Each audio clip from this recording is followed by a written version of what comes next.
jeu. Notre coup de cœur du dernier mois va à Everdell Far Shore, qui est un jeu pour 1 à 4 joueurs, les parties d'environ 60 minutes pour 10 ans et plus. C'est un jeu dans l'univers d'Everdell, mais complètement indépendant. On reprend la mécanique de base, mais on y ajoute plusieurs petites subtilités vraiment intéressantes.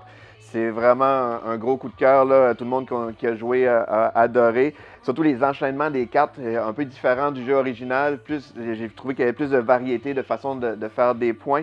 Il y a une petite mécanique, le fun, qu'on a des angles, qu'on a juste 3 angles dans la partie. Puis ça, on peut les utiliser pour aller chercher des créatures, parce que normalement, on les paye avec une ressource qui est les champignons. Et puis, si on peut utiliser un angle sur un bâtiment pour aller chercher une créature du même type, de la même couleur, dans le fond. Fait que puis vu qu'on a juste 3 dans toute la partie, ça a choisi au bon moment pour faire le maximum de points. Il y a une mécanique aussi vraiment intéressante que j'ai aimée, c'est le bateau qui se promène tout le tour du plateau. Lui, il vient avec une contrainte qui va changer à toutes les fins de manche.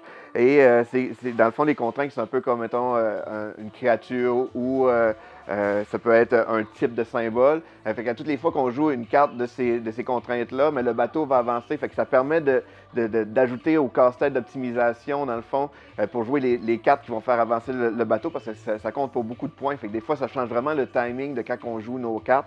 Fait que c'est vraiment intéressant. Puis encore une fois, là, le matériel est d'une qualité vraiment incroyable. Les coquillages, lorsqu'on les manipule, ça fait vraiment le bruit des coquillages qu'on retrouve sur le bord de la plage. Les algues sont un petit peu mollasses un peu, les champignons sont un peu mous aussi. C'est vraiment le fun à manipuler. C'est un très, très beau jeu. Super bien pensé. Comme je disais, les enchaînements de cartes sont fun, sont très variés. Puis donc, c'est un jeu qu'on recommande fortement, qui est Everdell Far Shore. Lis le jeu.